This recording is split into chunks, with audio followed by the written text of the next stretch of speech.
Join to video. Baik, assalamualaikum warahmatullahi wabarakatuh.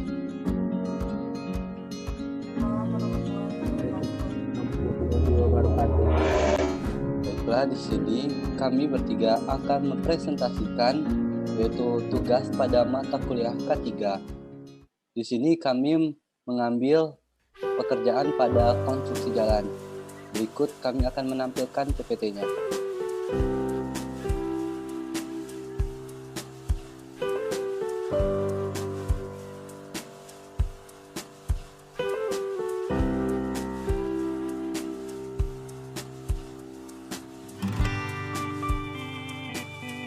Baiklah, di sini kami beranggotakan 3 orang, yaitu saya sendiri Muhammad Ilham sebagai salah satu anggota kelompok, ditemani 2 rekan saya yaitu Rizka Awalia dengan NIM 1932099 dan 1 rekan saya lagi bernama Roy Gunawan Nasution dengan NIM 1932321. Nah, di sini kami dari program studi S1 Teknik Sipil NK.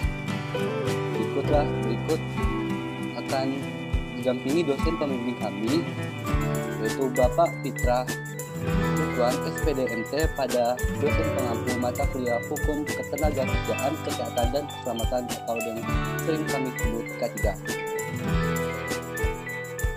Selanjutnya di sini akan mengambil konstruksi jalan, di mana kami di sini mengambil salah satu proyek yang berada di lokasi Kota Pontianak, yaitu dengan nama Perusahaan Proyek Pemeliharaan Periodik Jalan Kota Pontianak dengan pembangunan jalan raya, dan penanggung jawabnya adalah Dinas PU Kota Pontianak.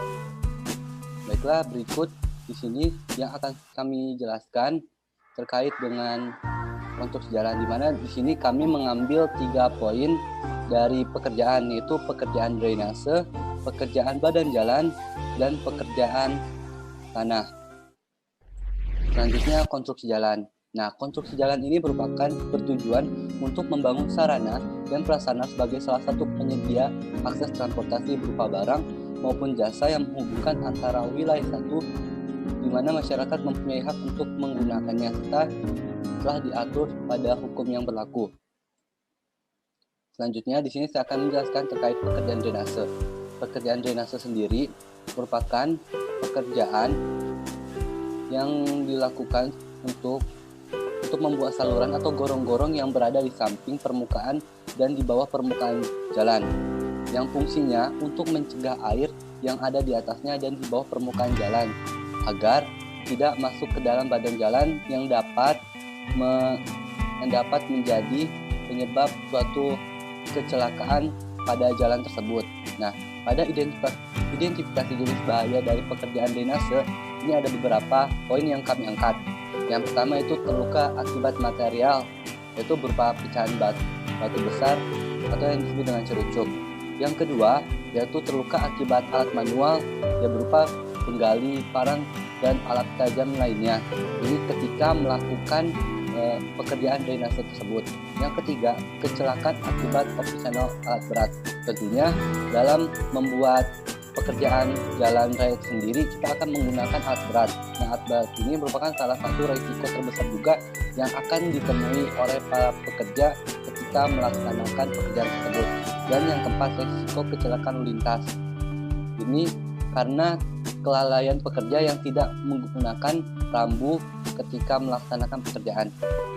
Selanjutnya di sini adalah skala peluang, atau di sini kami melakukan analisa berdasarkan hasil pengamatan kecelakaan kerja berdasarkan proyek yang dilaksanakan Pontianak, di mana yang telah dijelaskan saya tadi, di mana terluka akibat material ini kami menganalisis resikonya itu kemungkinan terjadinya itu kecil, jadi sebanyak 60%. Dan yang kedua yaitu terluka akibat alat manual, yaitu berupa penggali, parang, dan alat tajam lainnya itu jarang terjadi, hingga kami beri bobot 40%, di mana kami di sini berpatokan pada standar nasional Indonesia yang telah ditetapkan oleh Dinas PU sendiri. Selanjutnya itu kecelakaan akibat operasional alat berat, yaitu jarang terjadi juga. Nah, kami beri bobot 40%.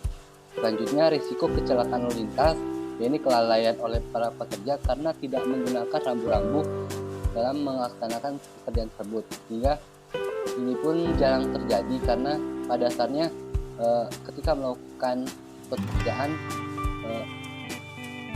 sudah banyak pekerja yang menggunakan, jadinya kami pasti bobot 40%. Selanjutnya di sini kami akan menganalisis menggunakan tabel IDPRT, di mana identifikasi resiko dari pekerjaan tersebut, di mana saya sendiri pekerjaan drainase, di mana identifikasi bahayanya terluka akibat material itu masih kondisi aman, tidak aman karena sudah agak berbahaya, di mana skala perkiraannya itu adalah 60% yang sebelumnya saya sampaikan, di mana untuk mengendalikan risiko tersebut itu kami memberikan yaitu menggunakan APD alat pelindung diri berupa helm, sepatu safety, sarung tangan, dan masker serta kacamata kerja. Yang kedua, terluka akibat alat manual, yaitu kami kasih bobot 40%, karena perilaku ini masih di rentang tidak aman juga, sehingga pengendalian risikonya ini yaitu menggunakan APD alat pelindung diri berupa helm, sepatu masker, sarung tangan, dan kacamata kerja. Selanjutnya, itu kecelakaan akibat operasional alat berat. Nah, di mana ini pun minim terjadinya, sehingga kami kasih bobot 40%. Nah, untuk mengendalikan risiko ini, kami berikan suatu solusi, itu mengikuti SOP atau standar operasional pelayanan, sehingga pekerja itu sebelum melakukan menggunakan alat, alangkah baiknya itu harus mengetahui SOP dalam menggunakan alat tersebut, sehingga kecelakaan tersebut dapat diminimalisir. Yang terakhir itu resiko kecelakaan lalu lintas, yaitu tidak dipasangnya rambu karena akibat kelalaian dari pekerja, sehingga kami kasih bobot 40%, karena minim sekali itu terjadi, karena pada dasarnya pekerja itu pasti memahami lah resiko dengan adanya kecelakaan lalu lintas, sehingga saran dari kami itu mengikuti SOP pengoperasian terkait keamanan dalam menggunakan pekerjaan ini. Baiklah, selanjutnya adalah pengendalian risiko. Nah, yang sebelumnya saya jelaskan juga, sudah jelaskan pengendalian risiko. Pada dasarnya kita harus memenuhi standar operasional pelayanan, itu mengetahui SOP dalam menggunakan alat dan keselamatan, dan juga menggunakan alat pelindung diri.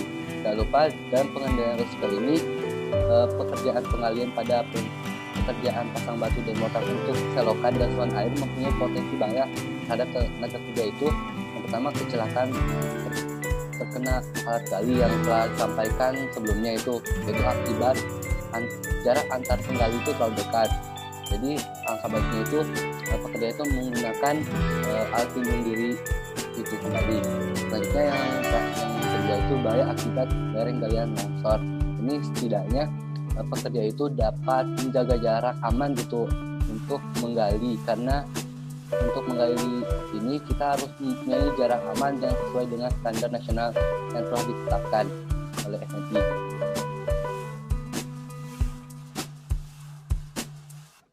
Baiklah, selanjutnya itu pekerjaan badan jalan yang akan disampaikan oleh rekan saya, yaitu Rizka Awalia.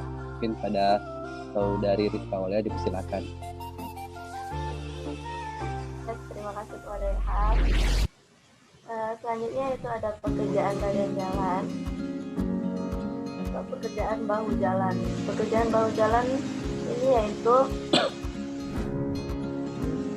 bahu jalan merupakan bagian tepi jalan yang dipergunakan sebagai tempat untuk kendaraan yang mengalami kerusakan berhenti atau digunakan oleh kendaraan darurat seperti ambulan, pemadam kebakaran, polisi yang sedang menuju tempat yang memerlukan bantuan kedaruratan dikala jalan sedang mengalami tingkat kemacetan yang tinggi. Biasanya ada beberapa jenis bahaya yang dapat diidentifikasi dari pekerjaan badan jalan. Yang pertama yaitu gangguan pernafasan akibat debu material yang biasanya dialami oleh pekerja atau pengendara yang lalu. Selanjutnya itu ada terluka akibat alat manual atau fibro. Lalu ada kecelakaan akibat operasional alat berat, dan yang keempat ada risiko kecelakaan lalu lintas akibat tidak dipasangnya rambu dan kelalaian pekerja. Adapun skala peluang dan risiko yang mungkin terjadi yaitu pada pekerjaan badan jalan adalah gangguan pernapasan akibat debu material yang tadi. Itu kami beri peluangnya 40% karena hal ini jarang terjadi. Selanjutnya ada terluka akibat alat manual atau vibro yang masih tergolong jarang terjadi, yang kami beri skala peluang terjadinya yaitu 40%. Selanjutnya ada kecelakaan akibat operasional alat berat yang juga jarang terjadi dan kami beri skala peluangnya 60%. Dan selanjutnya ada risiko kecelakaan lalu lintas akibat tidak dipasangnya rambu dan kelalaian pekerja yang kemungkinan terjadinya kecil, yang kami beri peluang 60%. Juga ada penjabaran berupa tabel DRT dari identifikasi bahaya akibat bahaya itu terjadi dan penetapan pengendalian risiko. Pada identifikasi bahaya gangguan pernapasan akibat debu material ini diakibatkan dari perilaku yang tidak aman yang memiliki skala perkiraan terjadinya yaitu 40%. Penetapan pengendalian risiko ketiga yaitu dapat menggunakan APD seperti helm, sepatu safety, sarung tangan, masker, dan saat kerja. Selanjutnya itu ada identifikasi bahaya terluka akibat alat manual atau vibro yang terjadi akibat perilaku yang tidak aman yang memiliki skala perkiraan 40%. Pengendaliannya itu dapat menggunakan APD. Dan selanjutnya ada kecelakaan akibat operasional alat berat yang diakibatkan oleh kondisi yang tidak aman. Bahaya ini diskalakan sedikitnya 60%. Mengikuti cara mengendalikannya itu mengikuti SOP pengoperasian alat. Dan yang terakhir ada risiko kecelakaan lalu lintas akibat tidak dipasangnya rambu atau kelalaian pekerja yang diakibatkan oleh kondisi yang tidak aman. Ini memiliki skala perkiraan 60%. Pengendalian risiko yang dapat kita lakukan yaitu mengikuti SOP pengoperasian alat.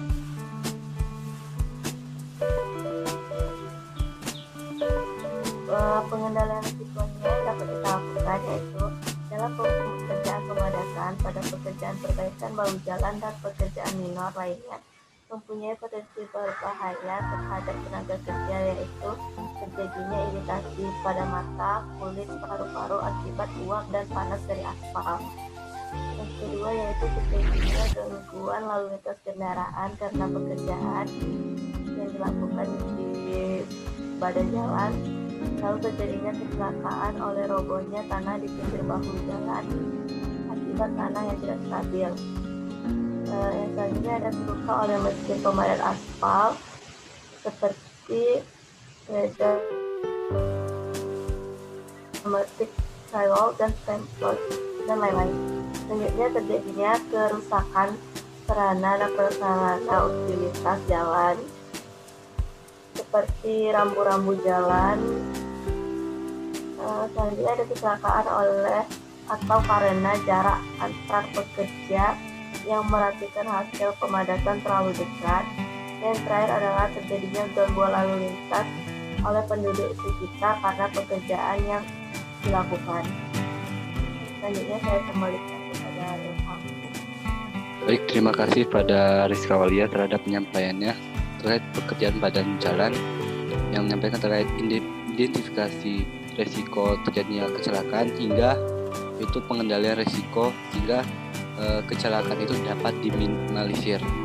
Selanjutnya adalah pekerjaan tanah yang akan disampaikan oleh saudara saya yaitu Roy Gunawan Nasution. Pada saudara, dipersilakan.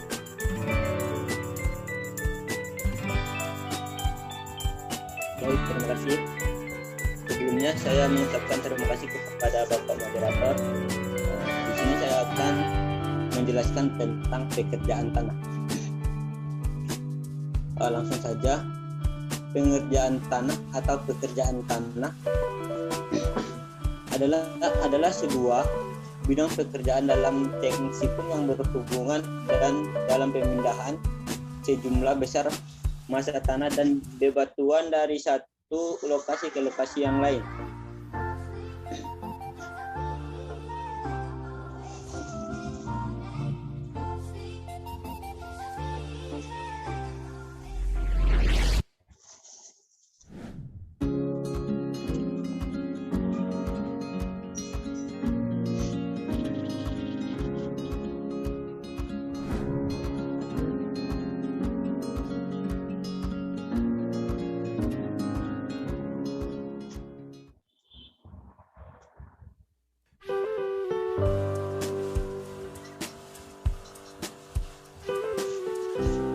Halo, masih terdengar suara saya?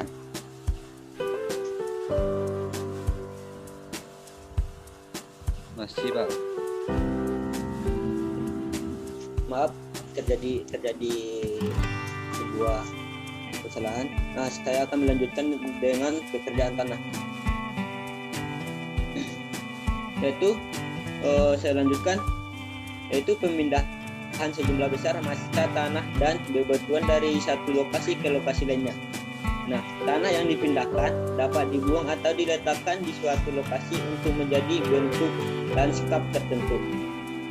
Yang pertama yang kita bahas yaitu identifikasi jenis bahaya dari pekerjaan tanah. Ada beberapa, yaitu yang pertama, terluka akibat material atau cerucuk. Yang kedua, terluka akibat alat manual ataupun contohnya penggali, parang, dan alat tajam lainnya. Dan yang selanjutnya yaitu kecelakaan akibat operasional alat berat. Terakhir yaitu resiko kecelakaan lalu lintas atau tidak dipasang rambu atau kelalaian pekerja. Next.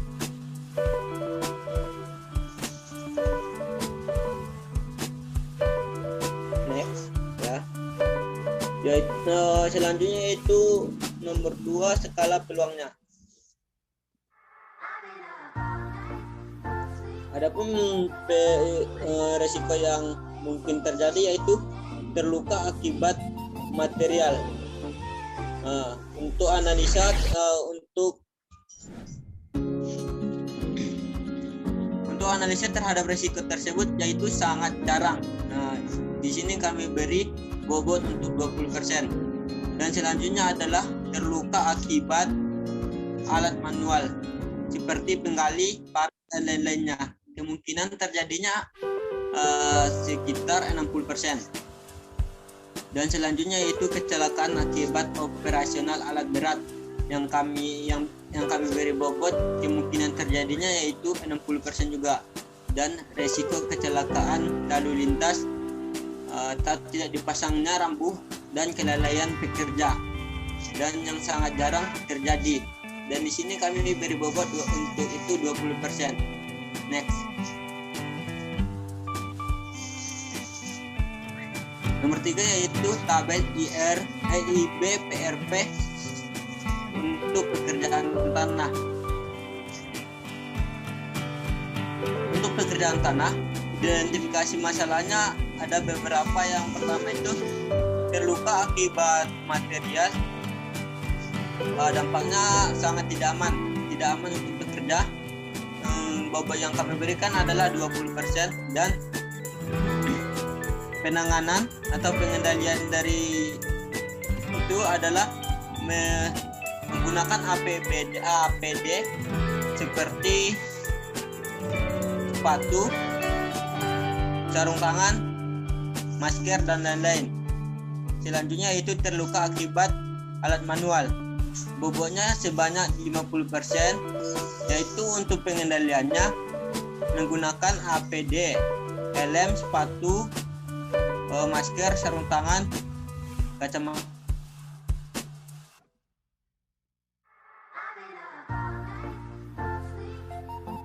Berat yang sekitar 60%.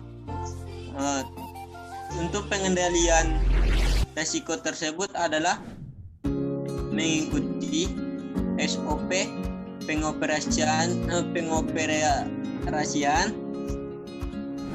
alat. Dan yang terakhir yaitu resiko kecelakaan akibat lalu lintas atau tidak dipasangnya rambu dan kelalaian pekerja. Yang kami beri bobot yaitu 20%. Untuk pengendaliannya adalah mengikuti SOP pengoperasian alat. Next. Dan yang nomor 4 adalah pengendalian resiko dari pekerjaan tanah tersebut. Nah, pekerjaan penggalian pada pekerjaan galian biasa mempunyai potensi bahaya terhadap tenaga kerja, yaitu kecelakaan terkena alat gali seperti cangkul, belencong, dan lain-lain akibat jarak antara penggali terlalu dekat. Yang selanjutnya yaitu bahaya akibat lereng galian longsor. Selanjutnya, kecelakaan akibat operasional alat berat baik di tempat lokasi galian, transportasi, maupun di tempat pembuangan. Baiklah, terima kasih penyampaian atas Saudara Roy Gunawan Nasution terhadap pekerjaan tanah. Baiklah, dari pekerjaan jalan ini dapat kami simpulkan, yaitu yang pertama adalah pengamatan langsung di lapangan dan hasil wawancara di item pekerjaan yang paling sering terjadi resiko kecelakaan adalah pekerjaan bahu jalan, seperti jalan. Yang pertama, kecelakaan akibat operasional alat berat sebesar 60%. Yang kedua, resiko kecelakaan lalu lintas sebesar 60%. Dan yang kedua, faktor-faktor penyebab kecelakaan kerja berdasarkan resiko yang terjadi ada dua lingkungan, ada dua hal. Yang pertama, lingkungan kerja, yaitu tata ruang kerja yang tidak sesuai dan tidak terencana dengan baik. Yang kedua, tata cara kerja, yaitu prosedur kerja yang tidak nyaman, setiap kerja yang tidak baik, dan tidak mengikuti prosedur kerja yang sama. Yang artinya, pada dasarnya, setiap pekerja harus memerhatikan SOP atau standar operasional pelayanan yang berlaku dan standar yang berlaku dan sesuai dengan SNI, sehingga kecelakaan atau resiko-resiko yang terjadi di lapangan itu dapat diminimalisir. Baiklah, yang ketiga yaitu untuk pekerjaan yang risiko terjadinya kecelakaan kerja adalah pekerjaan bahu jalan, yaitu sebesar 50%, dan pekerjaan yang paling minim atau kecil resiko kecelakaannya adalah pekerjaan struktur dan pekerjaan minor sebesar 25%. Baiklah, mungkin hanya itu yang dapat kami presentasikan pada malam hari, pada presentasikan terkait mata kuliah K3, yaitu pada yang kami ambil poinnya itu terkait konstruksi jalan, di mana kami mengambil 3 poin, yaitu pekerjaan tanah, pekerjaan drainase, dan pekerjaan badan jalan. Mungkin yang dapat kami sampaikan, kurang lebihnya kami mohon maaf. Billahi taufiq wal hidayah. Wassalamualaikum warahmatullahi wabarakatuh.